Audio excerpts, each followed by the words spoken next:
You said it's fine again. It wasn't fine.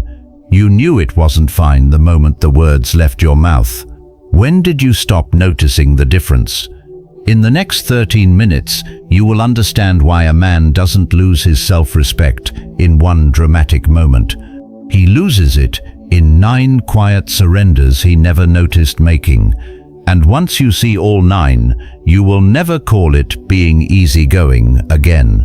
Epictetus spent his life teaching one idea. There is only one thing that is ever truly yours. Your judgment, your reaction, your standards, everything else, what people think, what they do, how they treat you, was never yours to control. The moment you hand over your standards to keep someone else comfortable, you have given away the only thing you actually owned. That is not peace. That is surrender wearing peace's clothes. 1. He says, it's fine, when it isn't. You have been there.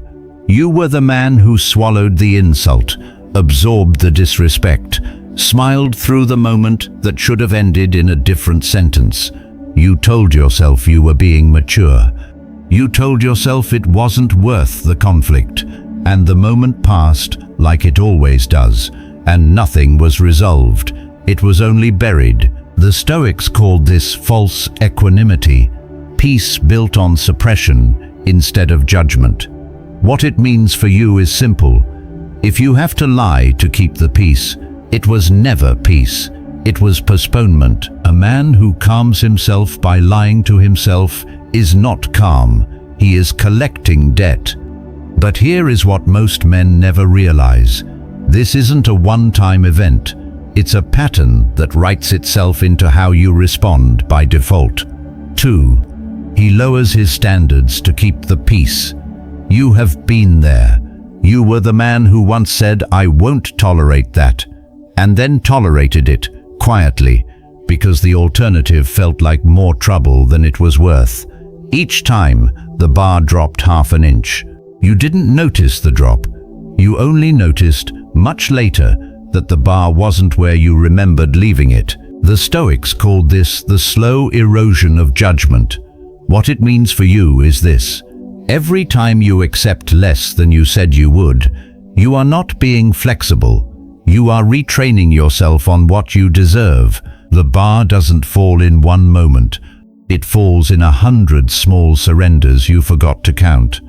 And it gets worse, because the more you lower it, the less it feels like lowering. It starts to feel like who you are.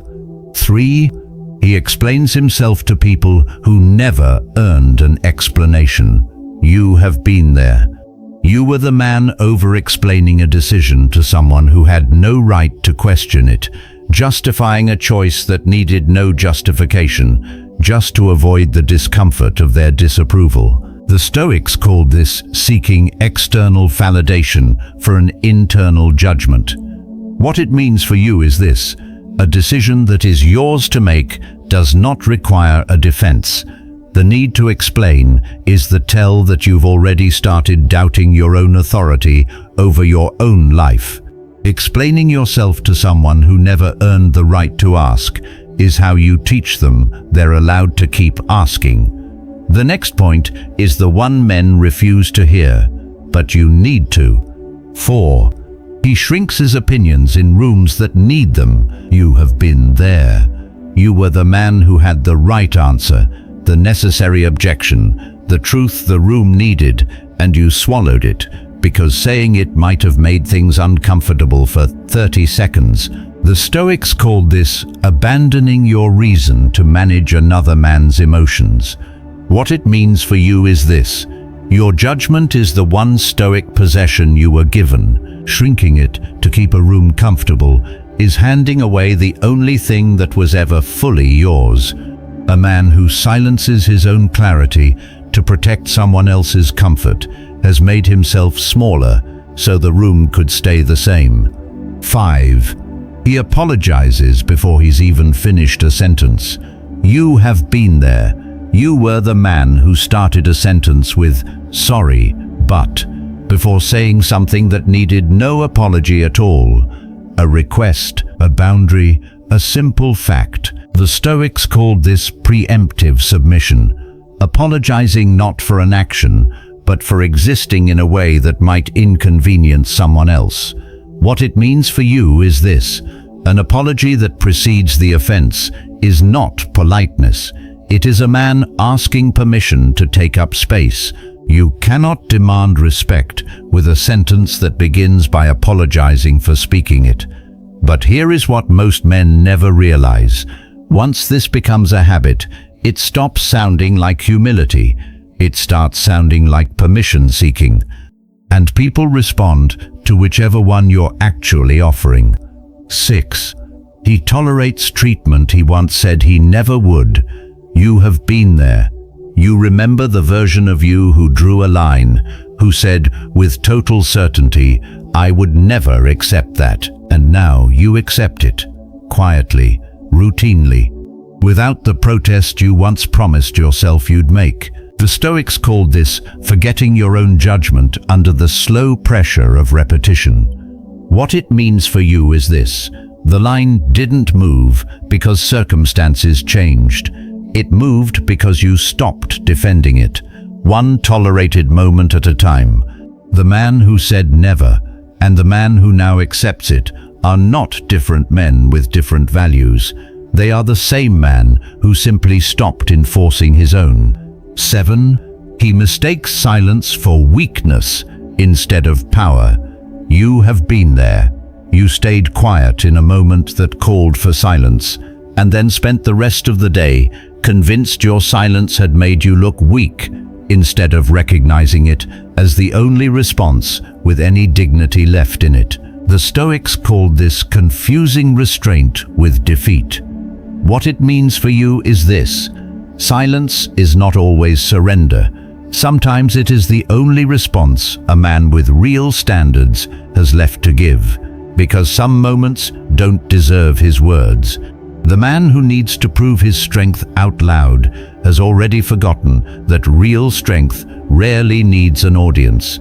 The next point is the one men refuse to hear, but you need to. 8. He forgets the version of himself who had boundaries. You have been there.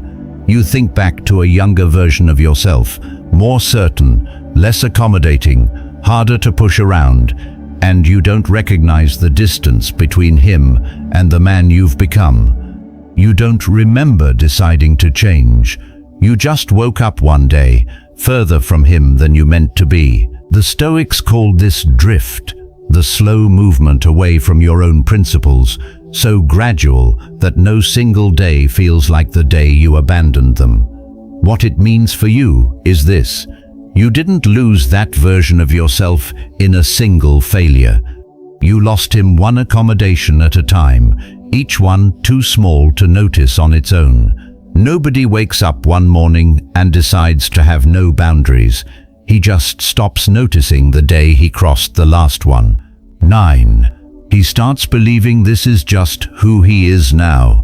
You have been there. You reached the point where you stopped calling it a compromise and started calling it your personality. I'm just easygoing.